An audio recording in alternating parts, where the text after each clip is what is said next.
I stayed out of COVID for the most part. I wrote an early piece that's basically was pretty much echoing the mainstream view, which was that we needed to take some pretty significant actions. Yep. This was in April 2020. And then I decided to go write San Francisco, and I basically stopped working on it. For the campaign, I had a lot of people that were, and you may know that Steve Kirsch is on my board, my nonprofit. Oh yeah, so Steve Kirsch is a longtime friend and supporter, has been on my board of directors, and I know he's a friend of yours now. Mm-hmm. But I knew very little about it. I stayed mostly out of it. I saw that you and Claire were fighting. I saw this thing going on. I was trying to be nice. Claire was fighting. Yeah. So, I'm interested in how you look back on the last couple of years and what you take from it. I will say I have been censored on Facebook for climate information.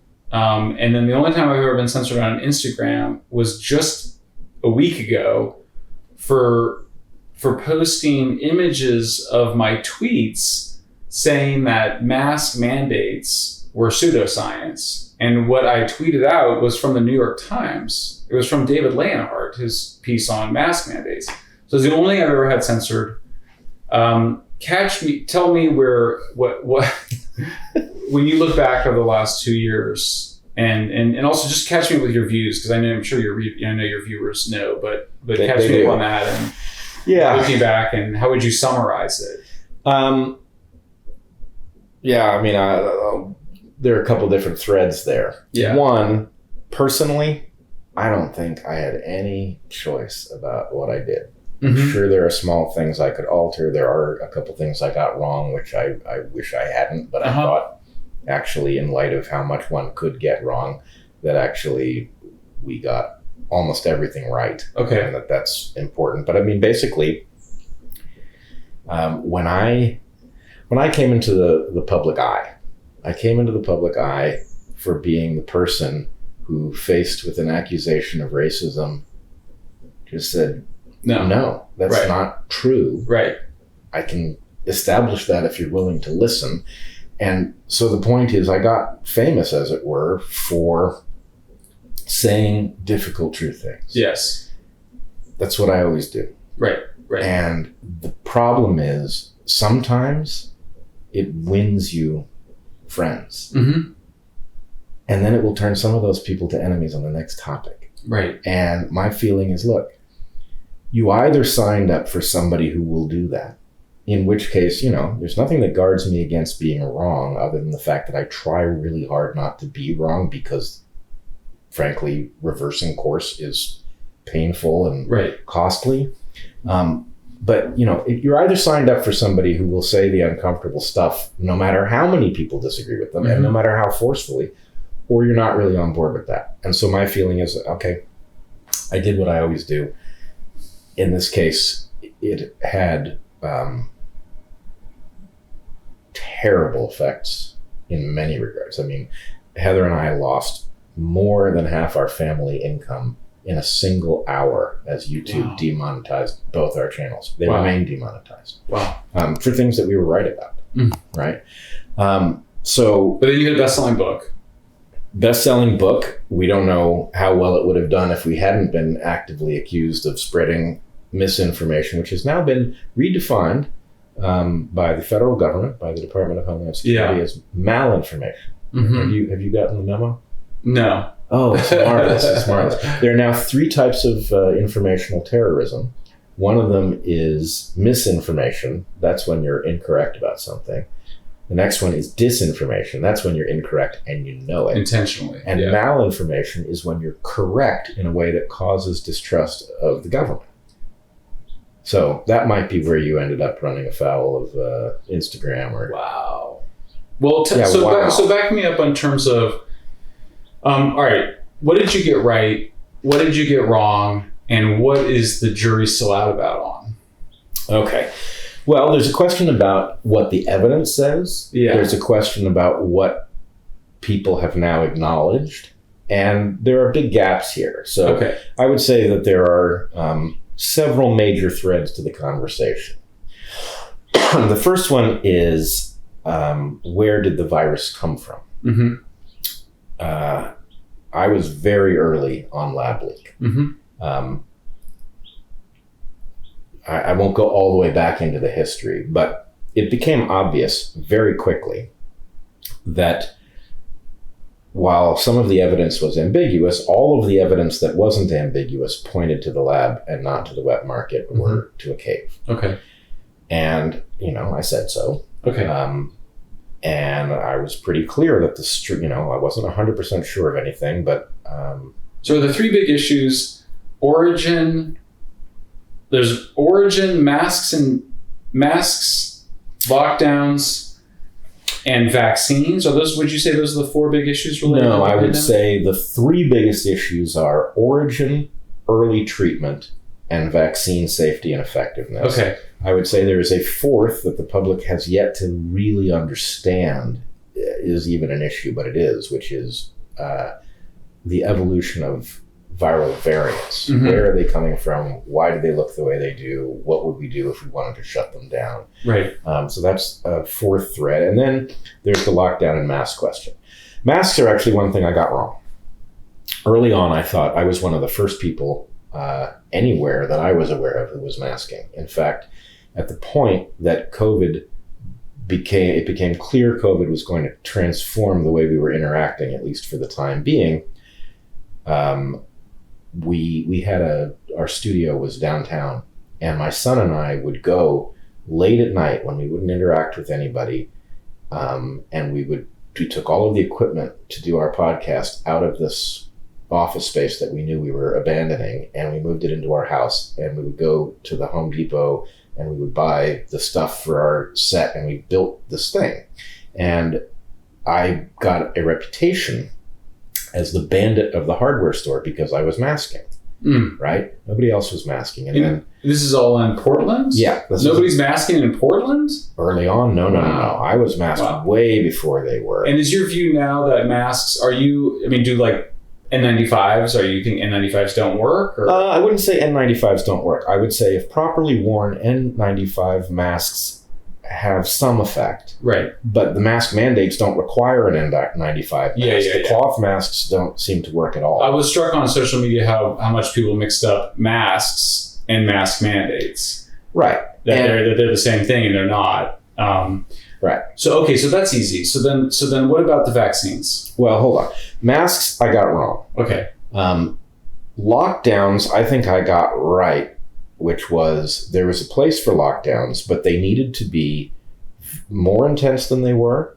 They needed to be short duration, and they needed to be paired with excellent quality testing, which frankly, we still don't have.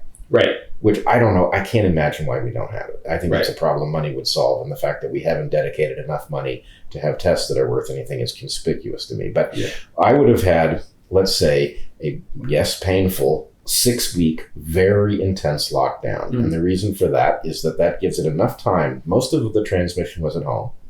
So 6 weeks gives it enough time to burn through, places where we are corralled together, such that at the point you lift that 6-week mandate, you have a small number of places where active COVID still exists. And if you had good testing, you could figure out where they were, and you could apply some very local solutions so that the rest of us could have gone back to life.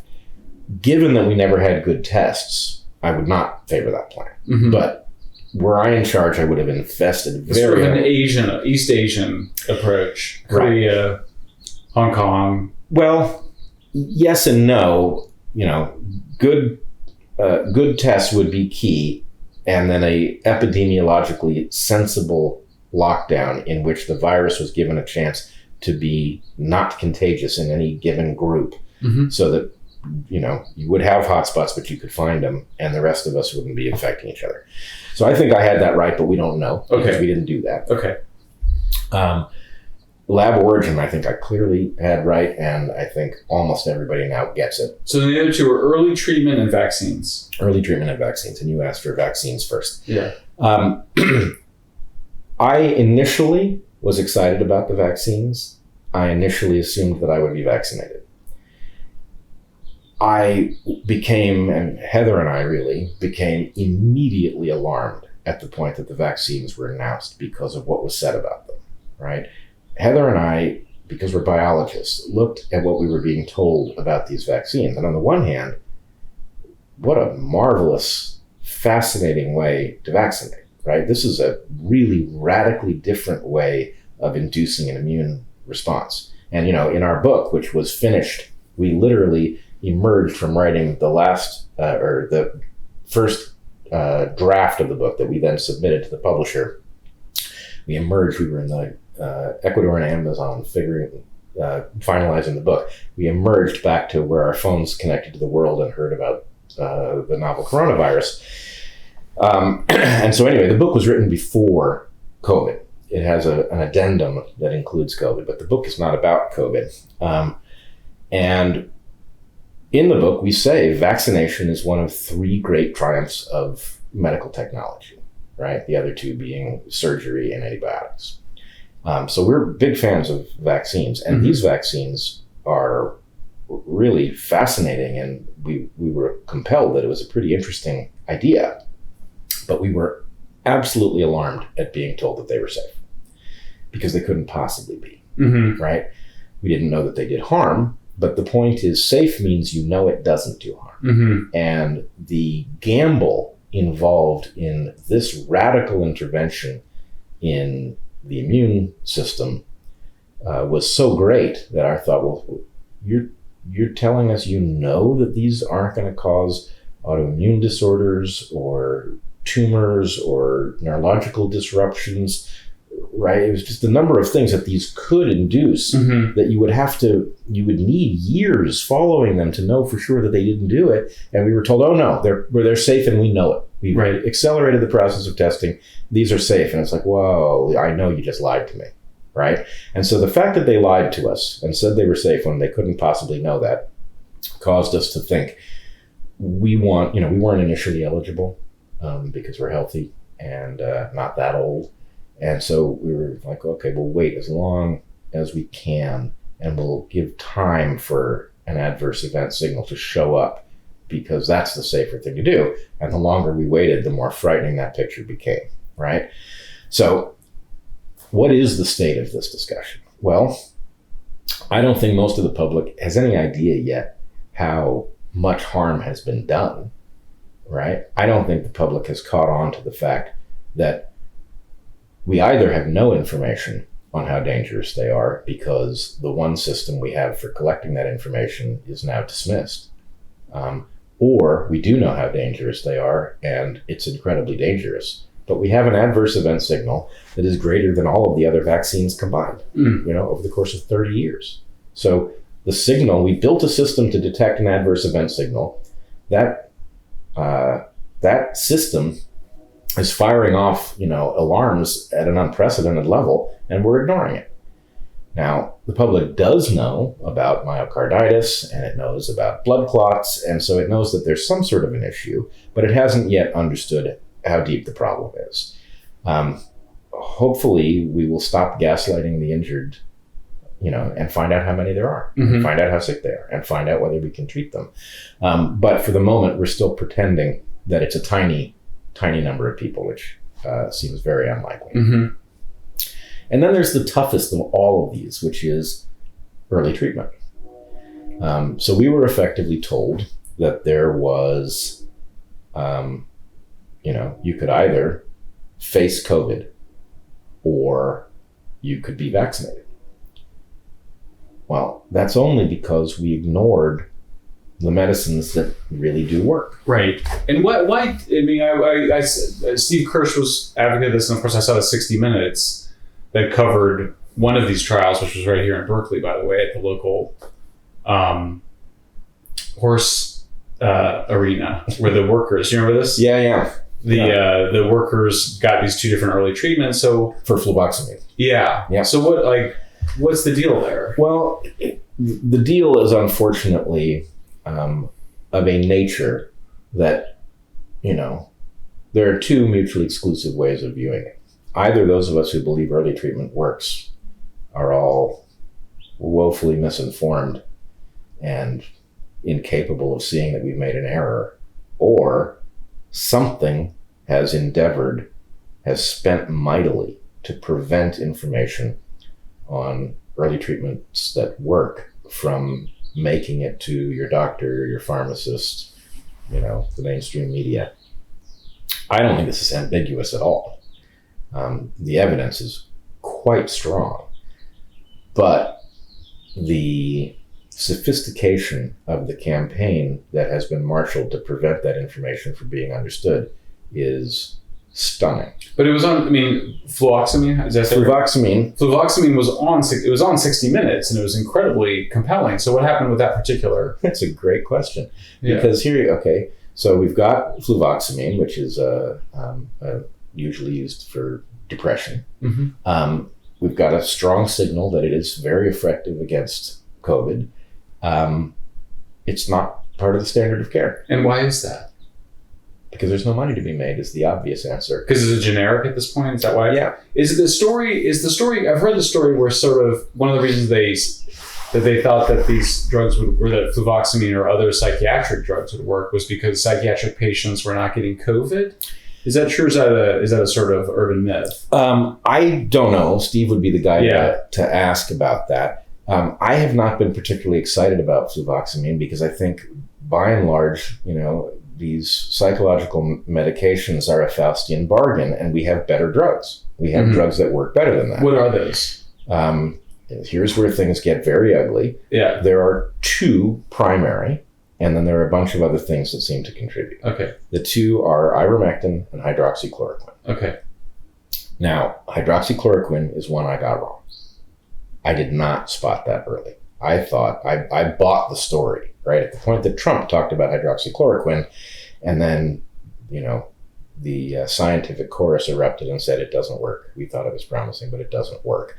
I assumed that made sense. It turns out it doesn't. It's a very important anti-COVID drug with very low toxicity, and the tests that were done actually specifically gave people a toxic dose in order to make the compound unthinkable.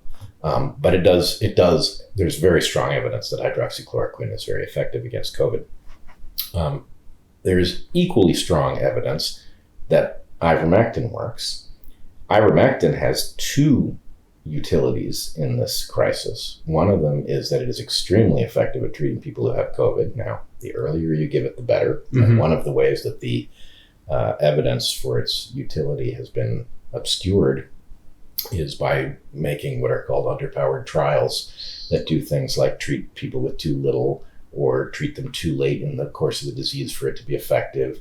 But if you treat people early with a sufficient dose, ivermectin turns out to be very effective at keeping people from getting severely ill, and it's extremely low toxicity. Mm-hmm. So there's effectively no reason not to give it, and it has been used effectively in many parts of the world to control the pandemic.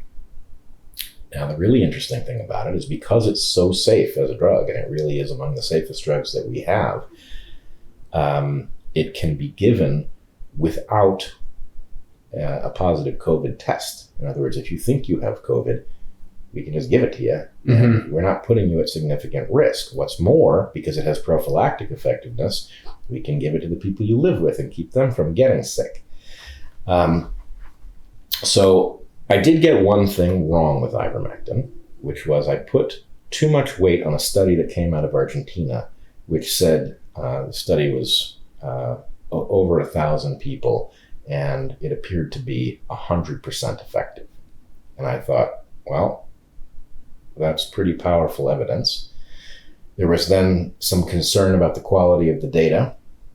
I didn't want to get it wrong, so I actually contacted the primary investigator. I said, can I see the data set?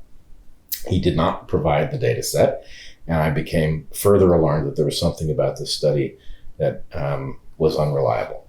I believe we now know what happened, which was that this researcher, Hector Carvalho, ran the study, but he ran it as a tally. He didn't keep the data in the way that a proper scientific experiment would. What he basically did was counted numbers of cases of COVID, and it's sloppy. Mm-hmm. So when I discovered that was the case, I went to my audience and I said, look, I have said that this study suggests that this is nearly 100% effective as a prophylactic. I would now rate the quality of the study, I would give it 0 evidentiary weight. And that changes the overall picture for ivermectin's value a bit, but not much. So I got that wrong, and I got hydroxychloroquine wrong, and I got masks wrong. But other than that, I think I got just about everything right. And so what's the what do your critics accuse you of? And what is your response to your critics? My response to my critics is that they don't actually know what they're talking about. But what is their criticism? What is their criticism of you? And then what's the criticism? The one that is most intense at this point is, you got ivermectin wrong. We now know it doesn't work, and you, for reasons of pride or because you made money or something like this, won't admit it. Now, frankly, even at this late date, if I thought ivermectin didn't work, the best thing I could do for my family, for my future, would be to say, hey, I got this one wrong. Here's how it happened, but it doesn't work. It's just not the case. It does work. And the fact that people have been